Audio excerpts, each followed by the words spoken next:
Donc, il y a encore, la jeunesse va conclure le programme comme elle a commencé. Mais maintenant, nous avons le plaisir de vous passer le message du jour. Ça fait pas longtemps que frère Ézéchiel, frère Daniel et moi, nous étions à Macéan, à Vivou, en train de travailler, on s'occuper de la jeunesse. Je ne pense pas que nos parents étaient si vieux que ça. Et finalement, j'ai fini par comprendre que, vu mon âge, je pense que à l'époque, mon papa avait pratiquement le même âge que aujourd'hui. Fred aussi avait le même âge que là aujourd'hui. Il a plus de 92 ans. 96 ans. Il est encore vivant. C'est encore une base. Alors,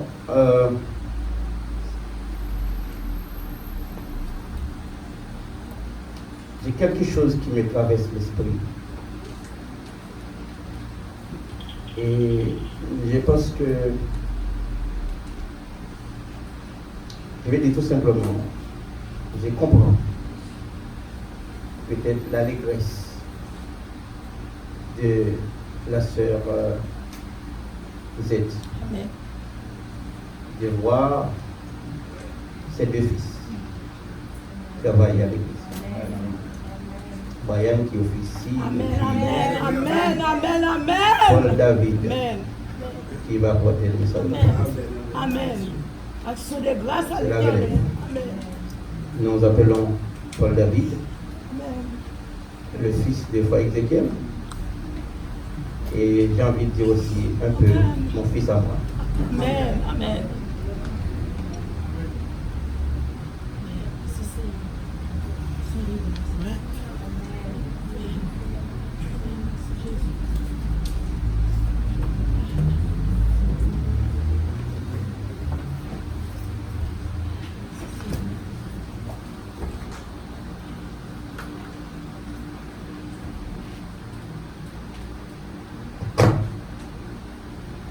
Frères et sœurs, que la paix et la grâce de Dieu soient avec vous tous. Amen. Frères et sœurs, que la paix et la grâce de Dieu soient avec vous tous. Amen.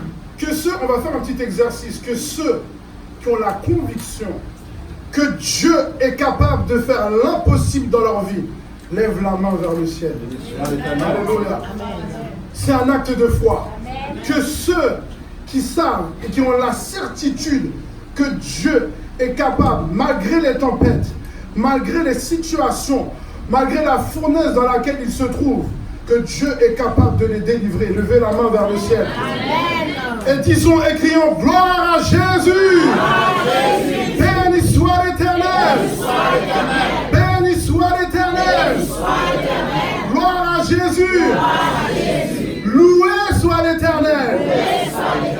Car il est dit dans Psaume chapitre 18, verset 3, je m'écris loué soit l'Éternel et je suis délivré de quoi? De tout?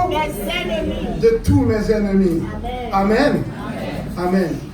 C'est un privilège et un honneur pour moi ce matin de pouvoir me tenir devant vous pour pouvoir proclamer les oracles de Dieu. C'est une grâce, c'est un privilège. Et je suis un moins que rien. Mais le Seigneur, dans son amour, dans sa fidélité, me permet de pouvoir prendre la parole devant vous. Alors pour ceux qui ne me connaissent pas, je m'appelle le frère Paul David Bernard. Je suis le fils de la jolie dame que vous voyez avec le beau chapeau. Donc sœur Rosette Massillon Bernard, et de monsieur Ézéchiel Bernard. Je ne le vois pas. Ah, il est derrière. Voilà. Mon père, je les aime beaucoup. C'est vraiment des soutiens dans la foi. Franchement, dans l'amour du Seigneur, parce que votre serviteur n'est pas encore marié, mais ça va venir, je prophétise. Je prophétise au nom de Jésus. Je prophétise. Donc, pour l'instant, mes parents m'accompagnent, et je sais qu'ils m'accompagneront toujours. Même ma moitié n'est pas encore là, donc ils sont avec moi. Et il y a mon frère que j'aime beaucoup, c'est mon binôme. C'est mon binôme, frère Freddy Bernard, que j'aime tant. Et puis voilà, je les aime vraiment dans l'amour du Seigneur. Je tiens également à vous dire que je viens de l'église Assemblée évangélique des frères, dirigée par pasteur Massillon Robert. Alors, pour ce matin, je tiens à dire que j'ai vraiment été béni. On dirait que vous n'avez pas été béni. Moi, ce matin, j'ai été béni. J'ai vu comment les jeunes, comment vous avez adoré le Seigneur. Franchement, j'ai le smile, comme on dit. J'ai le smile. Je vois vraiment que le Seigneur se sert de vous. Donc, je vous encourage, continuez. Continuez parce que on ne le fait pas pour nous, mais on le fait pour un seul maître et c'est Jésus-Christ. Donc continuez le travail, continuez votre effort. Et puis je sens que le Saint-Esprit va continuer à vous utiliser. Et à travers le thème, le Seigneur va nous bénir à travers le message. Donc le thème qui sera le fil rouge de ce matin, frères et sœurs, se trouve dans Daniel chapitre 3, versets 8 à 30. Et le thème est « Positionne-toi pour l'Éternel afin qu'il se positionne pour toi dans la fournaise. » Je vais le redire encore. « Positionne-toi pour l'Éternel afin qu'il se positionne pour toi dans la fournaise. » Est-ce que vous pouvez dire ça à votre voisin? « Positionne-toi pour l'Éternel afin qu'il se positionne pour toi dans la fournaise. » Amen. Avant de continuer, j'aimerais également remercier le comité de l'église, j'allais oublier, qui me donne l'opportunité de pouvoir prêcher ce matin, et également le comité de la jeunesse. Le comité de la jeunesse, et je salue mon cousin Brian et ma tante Bénite que j'aime beaucoup, je la connais depuis longtemps. Bon, parenthèse fermée. Donc, positionne-toi pour l'Éternel afin qu'il se positionne pour toi dans la fournaise. Est-ce qu'on peut se mettre debout pour lire ensemble dans Daniel chapitre 3, versets 8 à 30. Daniel chapitre 8, verset 3. Non, chapitre 3, verset 8 à 30. Nous allons effectuer cette lecture à l'unisson. Ensemble. À cette occasion, et dans le même temps, quelques Chaldéens s'approchèrent et accusèrent les Juifs. Ils prirent la parole et dirent au roi Nebuchadnezzar, « Ô roi, vis éternellement, tu as donné un ordre d'après lequel tous ceux qui entendent le son de la trompette, du chalumeau, de la guitare, de la sambuc, du psalterion, de la cornemuse et de toutes sortes d'instruments devraient se prosterner et adorer la statue d'or, et d'après lequel quiconque ne se prosternerait pas et ne l'adorerait pas serait jeté au milieu d'une fournaise ardente. Or, il y a des Juifs à qui tu as remis l'intendance de la province de Babylone, Shadrach, Meshach, Abednego, hommes qui ne tiennent aucun compte de toi, ô roi. Ils ne servent pas tes dieux. Ils n'adorent point la statue d'or que tu as élevée. Alors Nebuchadnezzar, irrité et furieux, donna l'ordre qu'on amène Shadrach, Meshach et Abednego. Et ces hommes furent amenés devant le roi. Nebuchadnezzar prit la parole et leur dit, « Est-ce les propos délibérés, Shadrach, Meshach et Abednego, que vous ne servez pas mes dieux et que vous n'adorez pas la statue d'or que j'ai élevée? Maintenant, tenez-vous prêts, et au moment où vous entendrez le son de la trompette, du chalumeau, de la guitare, de la sambuc, du psalterion, de la cornemuse et de toutes sortes d'instruments, vous vous prosternerez et vous adorerez la statue que j'ai faite. Si vous ne l'adorez pas, vous serez jetés à l'instant même au milieu d'une fournaise ardente. Et quel est le Dieu qui vous délivrera de ma main? » Shadrach, Meshach et Abednego répliquèrent au roi Nebuchadnezzar, « Nous n'avons pas besoin de te répondre là-dessus. Voici notre Dieu que nous servons, peut nous délivrer de la fournaise ardente. Il nous délivrera de ta main, ô roi. Sinon, sache, ô roi, que nous ne servirons pas tes dieux. »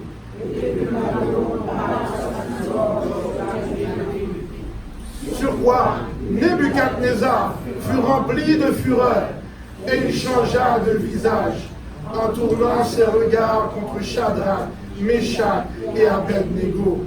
Il reprit la parole et ordonna de chauffer la fournaise 7 fois plus qu'il ne convenait de la chauffer. Puis il commanda à quelqu'un des plus vigoureux soldats de son armée de lier Shadrach, Meshach et Abednego et de les jeter dans la fournaise ardente. Ces hommes furent liés, vêtus de leurs caleçons, de leurs tuniques, de leurs manteaux et de leurs autres vêtements, et jetés au milieu de la fournaise ardente.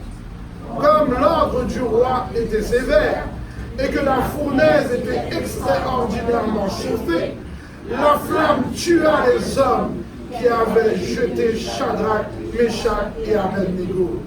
Et ces 3 hommes, Shadrach, Meshach et Abednego, tombèrent liés au milieu de la fournaise ardente. Oh oui. Alors le roi Nebuchadnezzar fut effrayé et se leva précipitamment. Il prit la parole et dit à ses conseillers: ne devons-nous pas jeter au milieu du feu 3 hommes liés? Ils répondirent au roi: certainement, ô roi.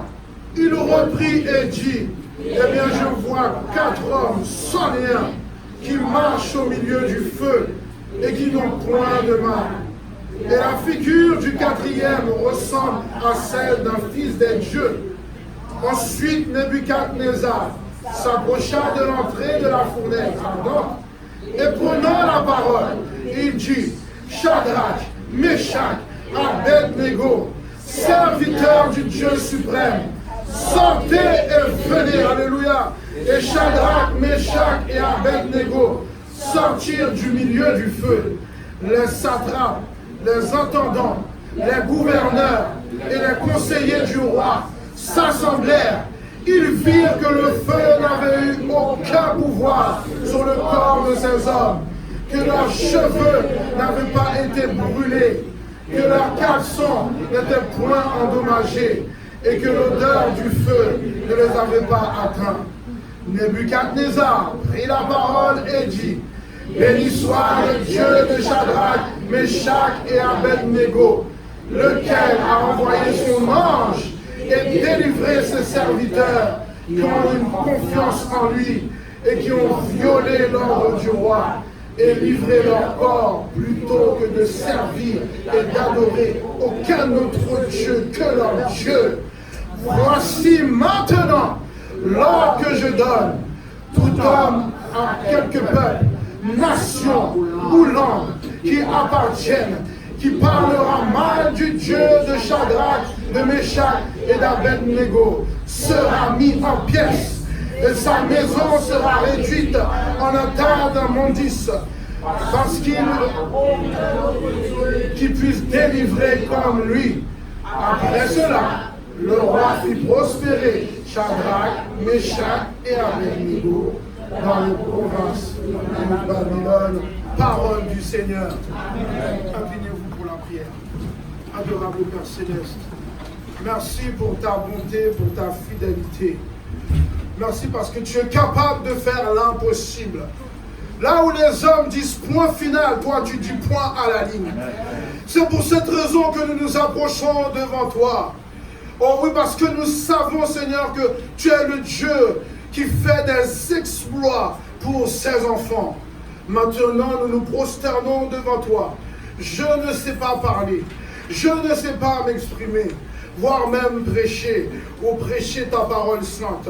Mais je te demande maintenant de me débâtir de la chair et le sang et que tu puisses prendre le contrôle maintenant parce que ton peuple veut sortir béni. Ton peuple veut être restauré et transformé parce que nous sommes dans l'hôpital céleste.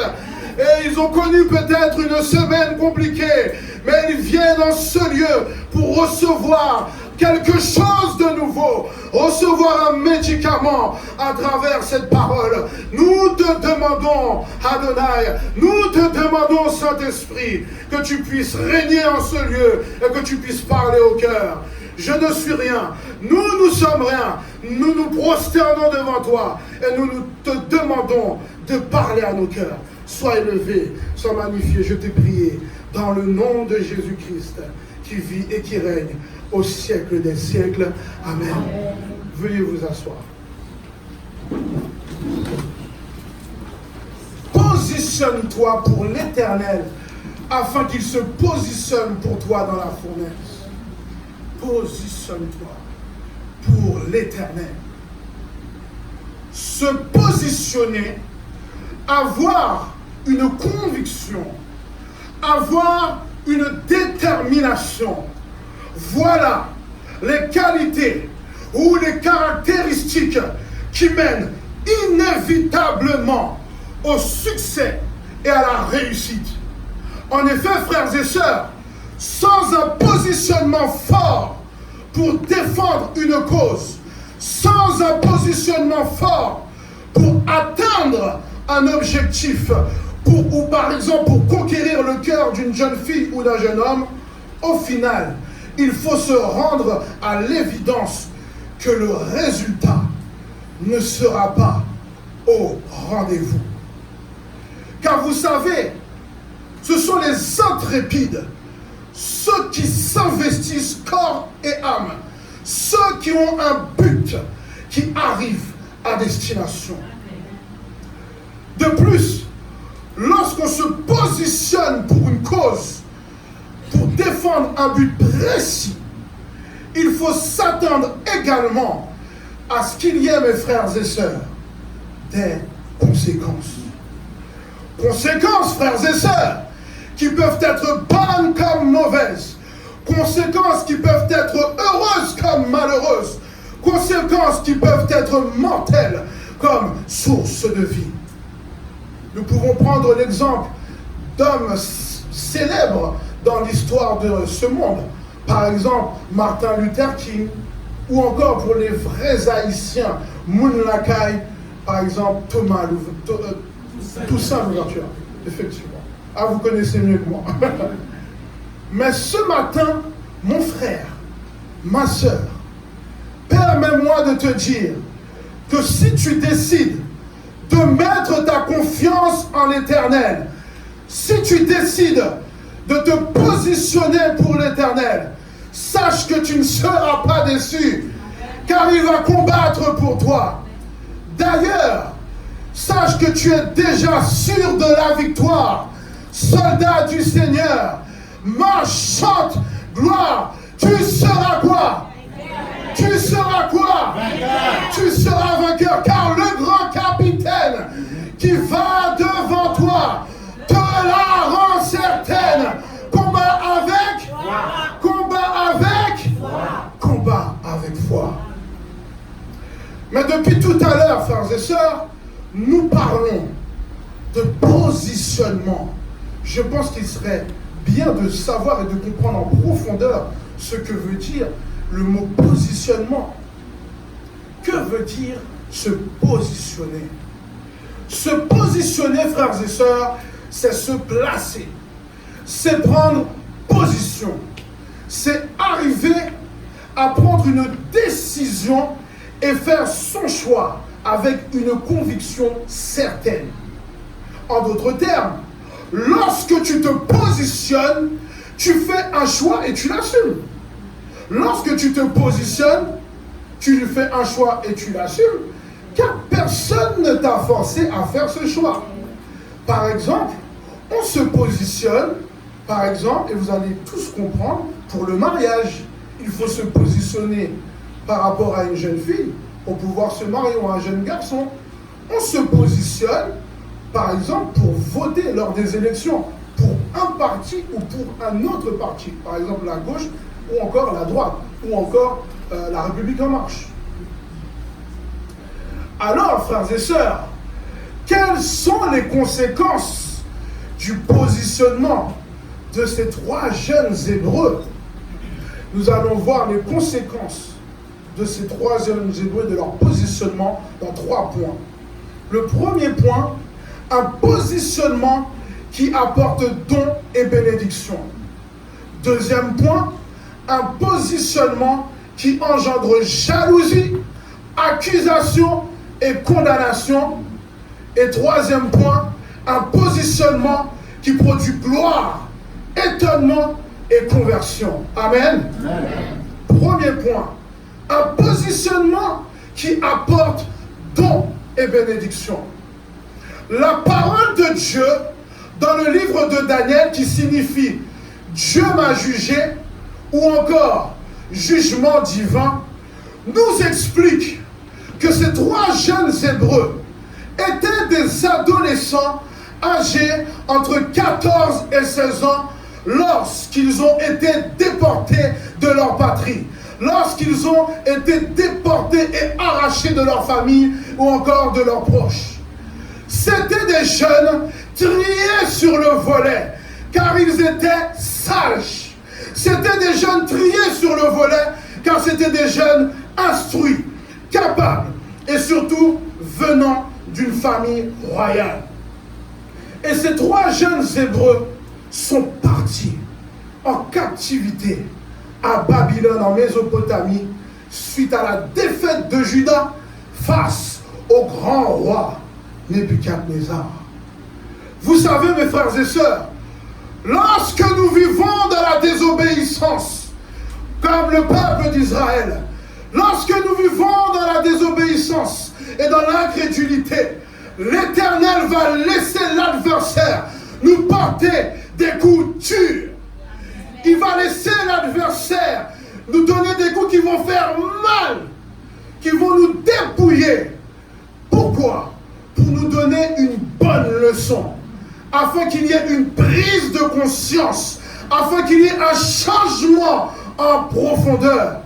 Car dans Daniel chapitre 1er au verset 2, la parole nous dit que l'Éternel a fait exprès, car il est dit que Dieu livra Jérusalem. Mais vous savez, frères et sœurs, même dans cette situation, l'Éternel reste plein de miséricorde pour ses enfants. Même dans cette situation, l'Éternel reste plein de compassion pour son peuple. Car l'Éternel, ton Dieu, est un Dieu de miséricorde, qui ne t'abandonnera point et ne te détruira point. Il n'oubliera pas l'alliance de tes pères qu'il leur a juré. Donc ce matin, ne t'inquiète pas, car Dieu ne t'oublie pas et n'oublie pas l'alliance qu'il a faite avec toi. Amen. Amen. Ensuite, la Bible nous dit qu'ils changèrent de nom et que ces noms étaient associés, mes frères et sœurs, à des dieux étrangers. Donc, le nom d'Anania se transforma en celui de Shadrach. Le nom de Michaël se transforma en celui de Méshach. Le nom d'Azaria se transforma en celui d'Abed-Nego, et celui de Daniel, parce que c'était l'un des compagnons, se transforma en Belshazzar. Mais vous savez, frères et sœurs, malgré ce changement d'identité forcé, ces jeunes Hébreux qui étaient déportés sont restés fidèles à leur identité d'enfants de Dieu. Car l'objectif de Nebuchadnezzar, frères et sœurs, son objectif était de changer leur caractère et effacer leur identité israélite. Combien de fois, frères et sœurs, combien de fois, jeune homme, jeune fille, jeune garçon, jeune fille, le monde veut changer ton identité. Il veut changer ton identité par son influence, par ses codes, par sa culture, par la culture du temps présent. Mais ce matin, au nom de Jésus-Christ de Nazareth, nous disons que Babylone la Grande est anathème. Car certes, nous ne sommes pas du monde, mais certes, nous sommes dans le monde, mais nous ne sommes pas du monde. Puisque notre identité, frères et sœurs, notre identité est scellée dans le main de Jésus-Christ de Nazareth. Ainsi, ne vous conformez pas au siècle présent, mais soyez transformés par le renouvellement de l'intelligence, afin que vous discerniez quelle est la volonté de Dieu, ce qui est bon, agréable et bon. En somme, restons fidèles, frères et sœurs. Dis à ton voisin, restons fidèles. Restons fidèles. Restons fidèles par rapport à notre identité. Donc, ces adolescents se sont transformés en serviteurs, pleins de conviction.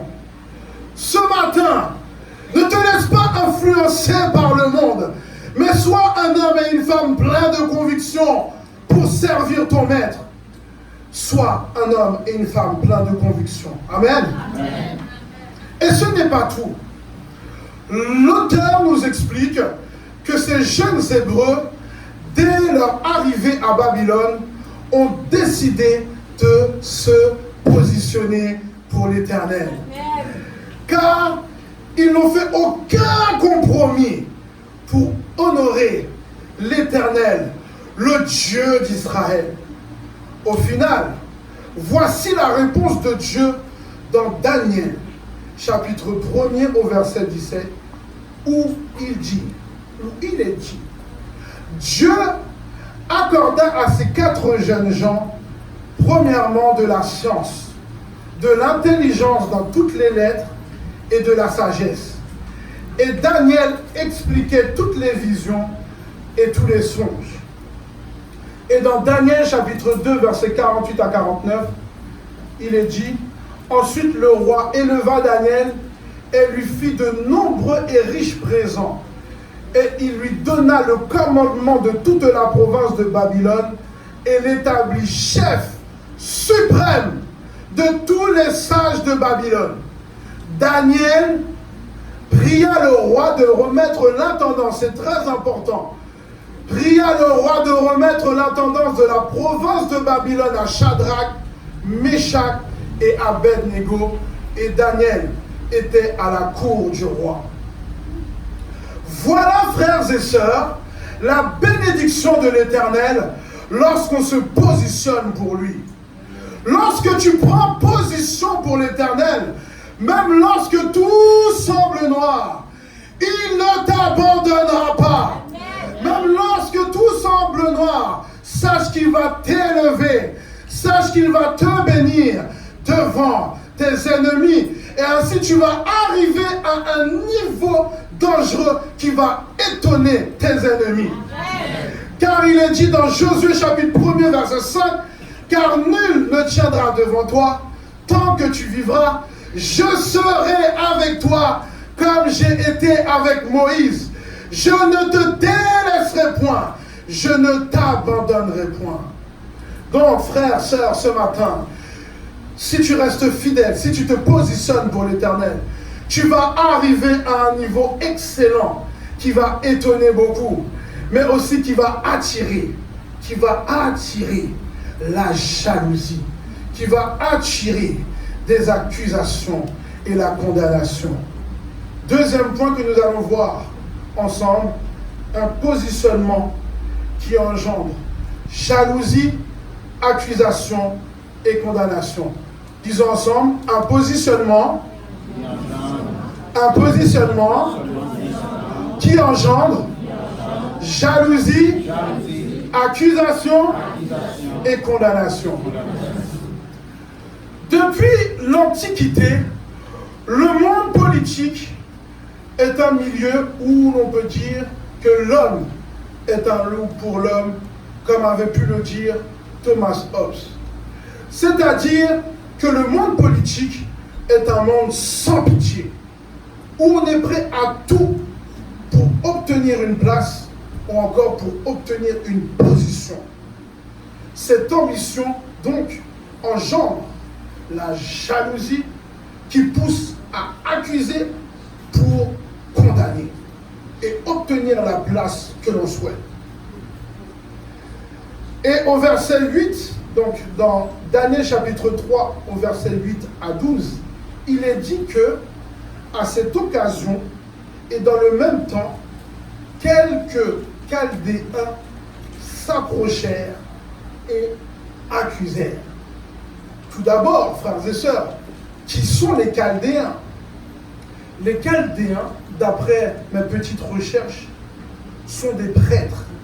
Les Chaldéens sont des astronomes, des astrologues et des magiciens babyloniens qui ne faisaient qu'une chose, observer les astres pour pouvoir deviner et comprendre l'avenir.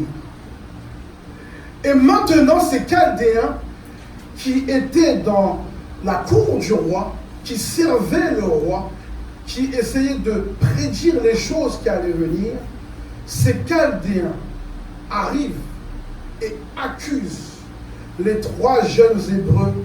Pourquoi? Car ces 3 jeunes Hébreux sont devenus leurs chefs. Est-ce que vous comprenez?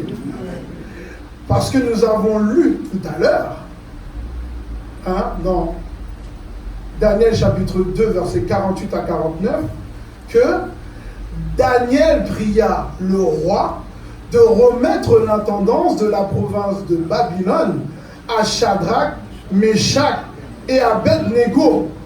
Donc, cette décision a engendré, frères et sœurs, de la jalousie. C'est pour cette raison qu'ils sont arrivés, les Chaldéens, ces magiciens, à accuser les 3 jeunes Hébreux parce qu'ils ont vu qu'ils étaient sur leur tête et ils n'acceptaient pas ça. Vous savez, frères et sœurs, il y a une grande différence entre avoir un adversaire et avoir un ennemi. Il y a une grande différence entre les deux. Un adversaire, frères et sœurs, est une personne qui est opposée à une autre personne dans un combat. Donc, ça s'arrête dans un combat. Alors qu'un ennemi, frères et sœurs, est une personne qui vous est hostile, est une personne qui cherche à vous nuire et à détruire votre vie. Eh bien, c'était l'objectif des Chaldéens. Ils voulaient, premièrement, détruire la réputation de ces 3 jeunes Hébreux. Ils voulaient détruire les privilèges qu'ils avaient obtenus via le roi Nebuchadnezzar. Ils voulaient exploser, détruire leur vie, les effacer et les éradiquer de la planète. Lorsque tu es rempli de jalousie, lorsque tu es rempli d'orgueil et de jalousie envers ton frère, envers la personne qui te ressemble, oh oui, quand tu es rempli de cette jalousie, tu es poussé à mettre en place des complots. Eh bien, sachez, mes frères et sœurs, que vous ressemblez à des Chaldéens. C'est-à-dire que vous ressemblez à des païens, des personnes qui ne sont pas attachées à Christ. Aujourd'hui, dans nos églises, frères et sœurs, c'est une question de place. Aujourd'hui, dans nos églises, c'est une question de position. Au lieu de voir la personne de Jésus-Christ en premier. Mais en vérité, je vous le dis, je te le dis ce matin, si la position t'apporte plus de satisfaction que l'amour de ton prochain, le Seigneur, un jour ou l'autre, viendra te dire ouvertement, je ne t'ai jamais connu. Alléluia. Ôte-toi de moi, chien, car je ne t'ai jamais connu. Entre nous, frères et sœurs, parfois nous essayons même de nous savonner la planche. Savonner la planche de la personne qui soit en haut, qui fait un travail pour l'Éternel. Pourquoi? Pour qu'il puisse tomber. Et après pour rigoler de ça. Mais si tu vois, mon frère, ma soeur, une faiblesse dans la vie de ton frère ou de ta soeur, mets tes genoux à terre et prie pour lui pour qu'il puisse changer. Mais ce n'est pas une histoire de complot. Ne faisons pas comme les Chaldéens. Non. Mais ressemblons à des enfants de Dieu. Soyons conscients de notre identité ce matin. Car dans Galates chapitre 6, verset 2, Paul nous dit, aidez-vous les uns les autres à porter vos fardeaux. De cette manière, vous accomplirez la loi de Christ. Amen. Amen. Ensuite, au verset 13, il est dit que, alors, Nebuchadnezzar, irrité et furieux, donna l'ordre qu'on amena Shadrach, Meshach et Abednego. Permets-moi de te dire ce matin que lorsque tu te positionnes pour l'Éternel, cette position, cette posture va produire automatiquement l'irritation et la colère de l'ennemi, parce qu'il ne va pas l'accepter. Ta posture et ton positionnement va apporter l'irritation de l'adversaire. Et de ce fait, il va essayer, de par tous les moyens, de t'arrêter et de faire en sorte que tu puisses avoir des problèmes.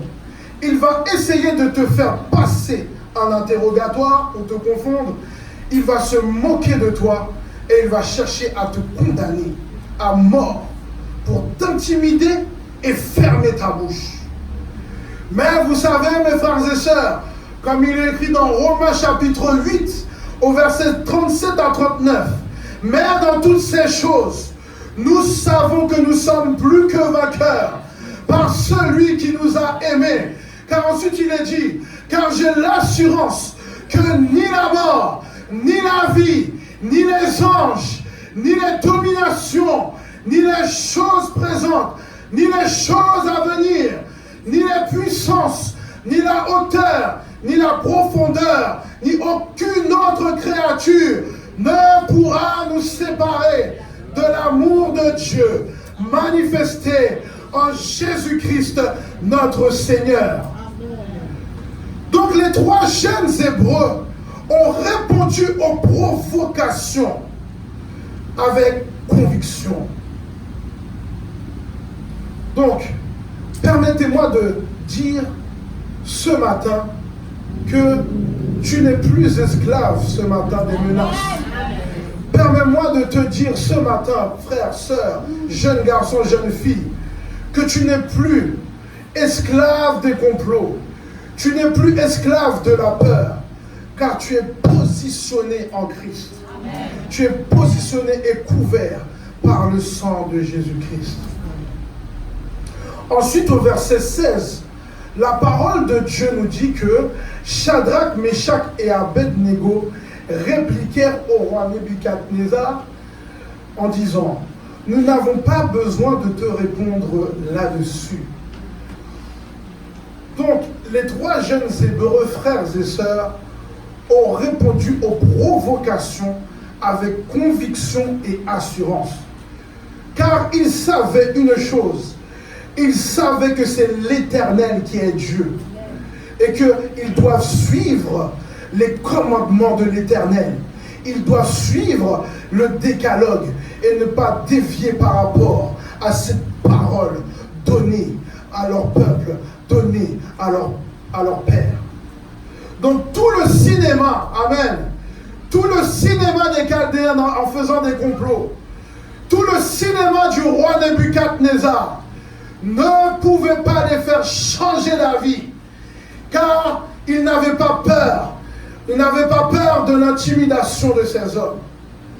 Car vous savez, ceux qui sont avec nous, frères et sœurs, sont en plus grand nombre que ceux qui sont avec eux.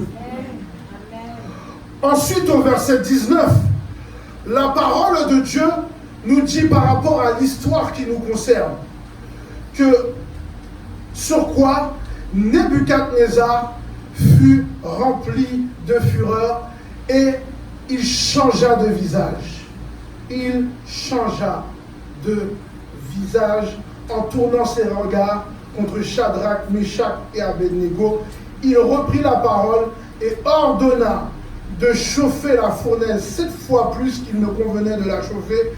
Puis il commanda, amen, à quelques-uns des plus vigoureux soldats de son armée de lier Shadrach, Meshach et Abednego dans la fournaise.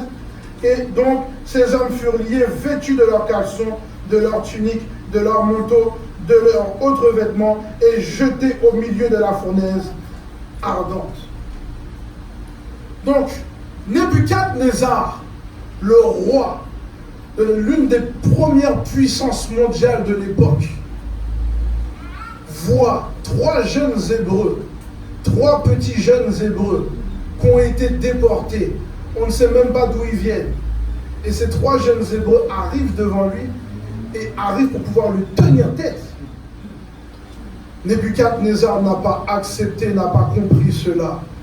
Et de ce fait, son visage, face à cette opposition, était rempli de fureur. Et donc, Nebuchadnezzar veut leur faire payer leur affront et lance un regard de mort, car son objectif maintenant, que ces 3 jeunes Hébreux se sont levés contre lui, c'est de les tuer, c'est de couper leur tête, de les envoyer dans la fournaise ardente. Et la seule issue pour lui, c'était de les éliminer pour effacer ce manque de respect envers sa royauté. C'est à cause de cette fureur, mes frères et sœurs, que ces 3 jeunes Hébreux sont liés par des soldats et jetés avec leurs vêtements. Et ensuite, c'est à cause de cette fureur que la fournaise ardente est chauffée 7 fois plus. Je pense que vous avez tous vécu la canicule que nous venons de connaître là dernièrement. Il faisait vraiment très chaud. Aujourd'hui, il fait chaud, mais il y a 2, 3, voire 4 jours, c'était vraiment compliqué. Limite, on ne pouvait même pas respirer. Ok? Et le jeudi, je pense jeudi après-midi, il y a eu un pic au niveau de la température qui est arrivé en Île-de-France à 42 degrés Celsius, si je me souviens bien. Eh bien, mes frères et sœurs, imaginez ce que vous avez ressenti avec ces 42 degrés Celsius. Hein? C'est-à-dire, en plus, il y a un peu de vent, etc. Parfois, on a de l'air conditionné. C'est 42 degrés Celsius. Et que Nebuchadnezzar demande de chauffer la fournaise 7 fois plus. Si on multiplie les 42 degrés que nous avons connus il y a 2-3 jours, on le multiplie par 7, ça fait 294 degrés Celsius. Alors que déjà, avec ces 42 degrés, on n'arrivait même pas à respirer. C'était compliqué, même pour dormir, c'était compliqué. Vous savez, mes frères et sœurs, lorsque nous prenons position pour l'Éternel, c'est alors que l'adversaire se déchaîne avec force. C'est alors que l'adversaire utilise tous ses artifices pour nous faire tomber. S'il y avait une fournaise qui était à 42 degrés, il va le multiplier par 7, 8. Pourquoi? Parce que nous sommes enfants de Dieu. Mais au nom de Jésus, nous sommes plus que vainqueurs par celui qui nous a aimés et celui qui nous fortifie ce matin. Et ensuite, face à tout cela, ce qui m'a marqué en lisant ce passage, c'est qu'on apprend, d'après ce qui est lu à partir du verset 19, que oui, effectivement, les 3 jeunes Hébreux ont été liés, les 3 jeunes Hébreux ont été interrogés, mais ce que j'ai remarqué, c'est que ces 3 jeunes Hébreux restent dans le calme, après avoir répondu une fois, restent dans le calme et dans le silence. Mon frère, ma soeur, même lorsqu'on te condamne, même lorsqu'on t'attaque, sache que tu es plus que vainqueur. Ainsi, reste dans le silence. Reste calme. Pas besoin de répondre. Mais puisque Dieu, alléluia, t'a positionné, reste dans la paix. Ainsi, frères et sœurs, lorsque nous restons dans la paix, nous laissons l'Éternel agir pour nous dans la bataille. Car il est dit dans Exode 14, verset 14, l'Éternel combattra pour vous et vous garderez le silence comment? Vous garderez le silence devant l'Éternel. Et ce silence, frères et sœurs, ce silence capital, cette dépendance totale qui pousse l'Éternel à se positionner. Deuxième point, un positionnement qui produit gloire, étonnement et conversion. C'est le 3e point, excusez-moi. 3e point, disons ensemble, un positionnement Un positionnement qui produit gloire, étonnement et conversion. Amen. Amen. C'est pourquoi, frères et sœurs, Dieu laisse ses serviteurs rentrer dans la fournaise. Il laisse ses serviteurs rentrer dans la fournaise pour faire éclater sa gloire. Car pour que sa gloire se manifeste, il faut qu'il rentre dans le feu. Il faut qu'il rentre dans la fournaise. Combien de fois nous avons peur du feu? Nous avons peur de la fournaise. Nous avons peur des difficultés. Mais mon frère, ma soeur, en tant que chrétien, il faut comprendre que le fait de rentrer dans la fournaise, le fait de rentrer dans le feu, c'est alors que Dieu est en train de nous forger, de nous former. Et c'est un mal nécessaire. C'est alors que l'Éternel va faire éclater sa gloire à travers nos vies et faire en sorte que des personnes qui ne connaissent pas Dieu puissent être converties et venir à Christ. Ensuite, au verset 24, la parole nous dit que alors le roi Nebuchadnezzar fut effrayé et se leva précipitamment. Il prit la parole et dit à ses conseillers: nous n'avons pas jeté au milieu du feu 3 hommes niais. Ils répondirent au roi: c'est certainement, au roi. Il reprit et dit: eh bien, je vois 4 hommes sans lien, amen, qui marchent au milieu du feu, oh oui, et qui n'ont point de mal. Et la figure du 4e ressemble à celle d'un fils de Dieu. Pourquoi le roi Nebuchadnezzar est-il effrayé? Parce que tout à l'heure, nous avions vu que le roi Nebuchadnezzar, excusez-moi de dire cela, ou excusez-moi de dire ce peu, le roi Nebuchadnezzar est en train de faire une fréquencité par rapport à l'Éternel.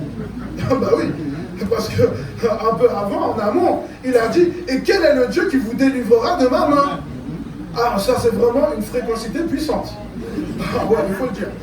Donc, et maintenant, on remarque que le roi Nebuchadnezzar, qui était confiant, parce qu'il est roi, parce qu'il domine l'une des premières nations au niveau mondial, qui a mangé tout cru Israël, qui a mangé d'autres nations, maintenant, il arrive et il est effrayé.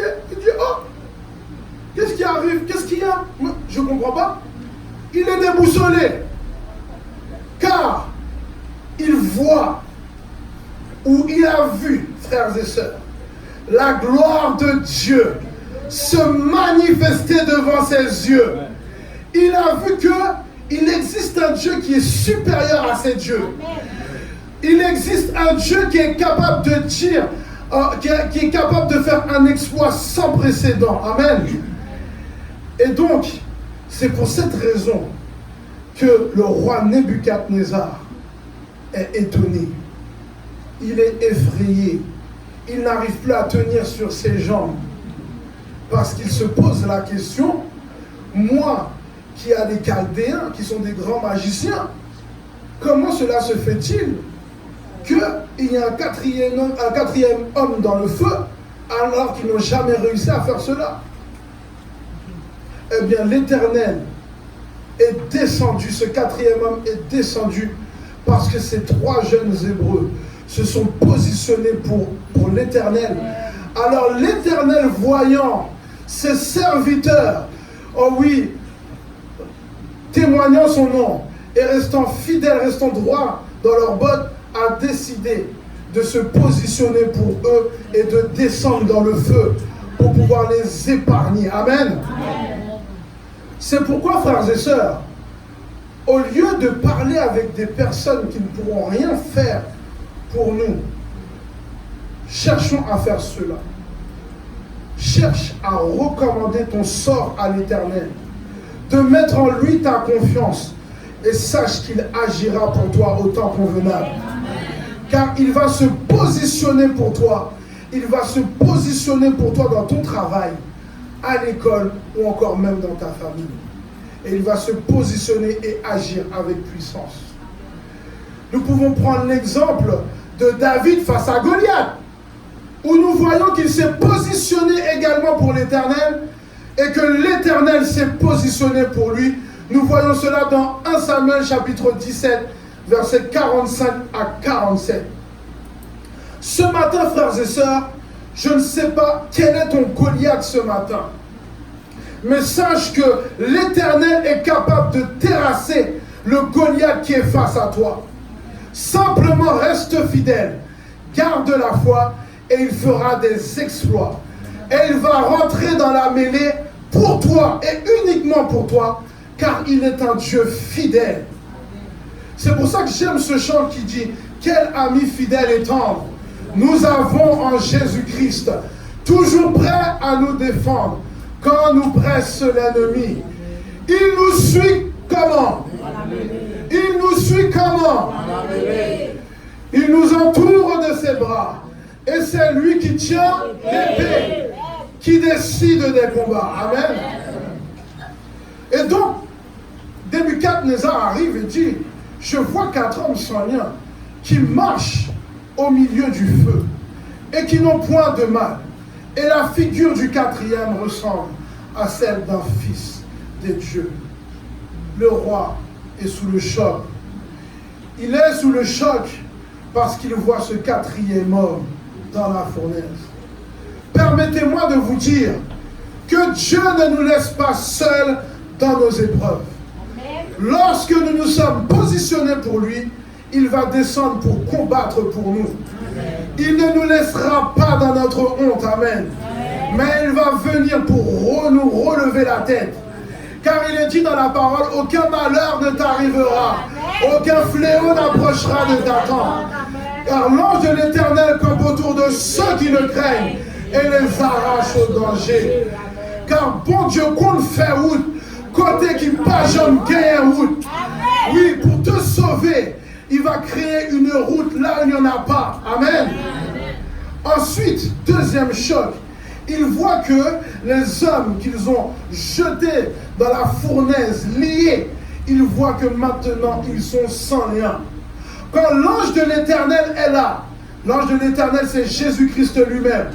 Quand l'ange de l'Éternel descend, alléluia, cet ange brise les chaînes, brise les liens, alléluia, car il est sorti vainqueur de la mort, amen, à travers le temps et l'espace.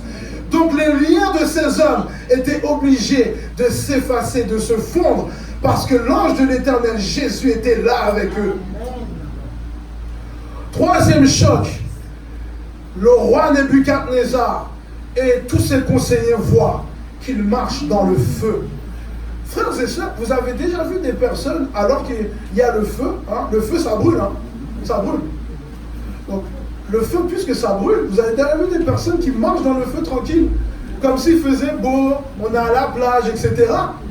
Eh bien, ces hommes, parce que l'Éternel était là avec eux, ils marchaient tranquilles. Tu sais, mon frère, ma soeur, lorsque Dieu est à côté de toi, amen, lorsque l'ange de l'Éternel est avec toi, tu n'as pas besoin d'avoir peur. Tu es tranquille, tu es posé, tu mets tes bras comme ça, tranquille, tu peux boire même, tu peux même siroter un petit coca tranquille. Parce que l'ange de l'Éternel est là avec toi. Il est à tes côtés. Donc tu n'as pas besoin d'avoir peur. Parce qu'il est la paix incarnée. Donc le feu ne peut pas te brûler. Il renverse, alléluia, il renverse les situations pour toi. Parce qu'il est l'Éternel, celui qui apporte la paix.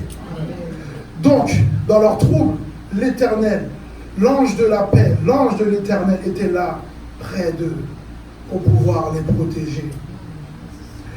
Et ensuite, du verset 28 à 30, il est dit, frères et sœurs, que Nebuchadnezzar prit la parole et dit, béni soit le Dieu de Shadrach, de Meshach et Abednego. Déjà, frères et sœurs, nous voyons que le discours du roi Nebuchadnezzar, depuis le début, a déjà changé. Parce que là, il dit, et il prend la parole, et il est en train de bénir le Dieu de Shadrach, Meshach et Abednego. Amen. Alors qu'en amont, il était en train, comme je vous avais dit, de faire une petite, entre guillemets, fréquencité, en disant, et quel est le Dieu qui vous délivrera de ma main? Donc, l'Éternel, à travers la vie de Shadrach, Meshach et Abednego, a renversé même la compréhension, mais surtout a renversé la position du roi Nebuchadnezzar. Maintenant, il se met également à bénir le Dieu de ces trois jeunes hommes. Donc, nous comprenons que le roi Nebuchadnezzar est converti maintenant et croit dans ce Dieu, dans le Dieu de Shadrach, Meshach et Abednego. Donc, il dit, béni soit le Dieu de Shadrach, Meshach et Abednego, lequel a envoyé son ange et délivré ses serviteurs qui ont eu confiance en lui et qui ont violé l'ordre du roi et livré leur corps plutôt que de servir et d'adorer aucun autre Dieu que leur Dieu. Frères et sœurs, voilà le Dieu que nous servons. Non, Dieu que vous ne croyez pas. Amen. Voilà le Dieu que nous servons. Amen. Voilà les capacités de ce Dieu que nous servons. Amen. Amen. Si tu décides de te positionner pour lui, tu seras une source de bénédiction. Si tu décides ce matin de te positionner pour lui, tu vas étonner des gens. Et les personnes vont se convertir parce qu'ils vont voir que ton Dieu est puissant. Et au final, nous voyons que ces trois jeunes Hébreux, frères et sœurs, ont eu une promotion parce qu'ils sont passés par le feu. Je sais, frères et sœurs, parfois passer par le feu, comme ces trois jeunes Hébreux, ce n'est pas chose facile. Surtout pour nous qui sommes chrétiens. Il faut dire que maintenant nous sommes sur le ton de la grâce. À part les premiers chrétiens qui ont connu des persécutions terribles, aujourd'hui, nous sommes tranquilles. Amen. Si par exemple, aujourd'hui, tu ne te sens pas bien à droite, tu peux aller à gauche, etc. Et tu peux continuer à avoir, oh oui, une relation avec ton Dieu. Mais frères et sœurs, malgré cela, le Seigneur continue à essayer de nous éprouver pour voir si nous sommes vraiment positionnés en lui, si nous ne faisons pas semblant. Et pour voir si nous sommes réellement positionnés en lui, eh bien parfois le Seigneur peut nous laisser rentrer dans le feu, nous laisser volontairement aller dans une fournaise pour voir comment nous allons réagir, pour voir si nous mettons notre foi dans l'Éternel, plutôt que de mettre notre foi dans Nebuchadnezzar, dans ci, dans ça, et avoir peur, et se plier, et même limite dire que non, je ne crois pas en Dieu. Le Seigneur nous éprouve encore ce matin. Ainsi, pour conclure, es-tu positionné en Christ? Es-tu positionné comme les jeunes Hébreux ce matin? As-tu une position certaine dans le Seigneur? Si ce n'est pas le cas, sache ce matin que ce n'est pas trop tard. Tu peux encore faire une volte-face. Tu peux encore faire un métanoïa, une volte-face et changer du tout au tout. Et décider de te positionner parfaitement et complètement dans ce Dieu parfait. Ce Dieu qui t'aime tant. Ce Dieu qui t'a sauvé à un grand prix. Car Dieu, si Dieu est capable de faire cet exploit dans la vie de ces trois jeunes Hébreux et faire exploser sa gloire, j'ai l'intime conviction que Dieu est capable de faire un exploit puissant dans ta vie et faire en sorte que tu sois une source de bénédiction. Une source de bénédiction. Et faire en sorte que les gens viennent à la conversion en voyant ta vie. Amen. Ainsi ce matin, je vous laisse avec cette parole. Que le Seigneur vous bénisse abondamment. Que le Seigneur puisse faire en sorte à travers cette parole, ces quelques mots de méditation, puissent vous transformer en puissance et en profondeur. Car certes, les conséquences peuvent être dures, mais à la fin, il y a une promotion. À la fin, le Seigneur, un jour ou l'autre, va te dire, viens, bon et fidèle serviteur, viens dans mon allégresse et dans ma joie. Car tu as connu le feu, mais tu es resté fidèle. fidèle comme ces 3 jeunes Hébreux, fidèle comme David, pour faire face aux tempêtes, faire face au vent, faire face au feu, car tu as mis ta confiance en moi, car je suis ton Dieu, je suis ton Père. Que le Seigneur vous bénisse abondamment. Amen.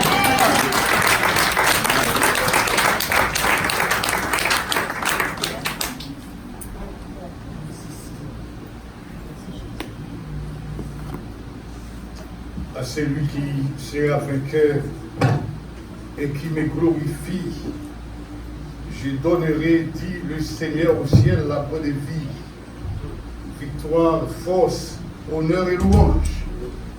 Gloire, gloire, puissance à toi, Jésus. C'est le numéro 219 d'Espérance, section française, que je vous invite à chanter avec nous pour mettre fin à ce culte. Et nous demandons à celles et ceux qui participeront à la journée organisée par l'Église, sont priés de rester pour nous.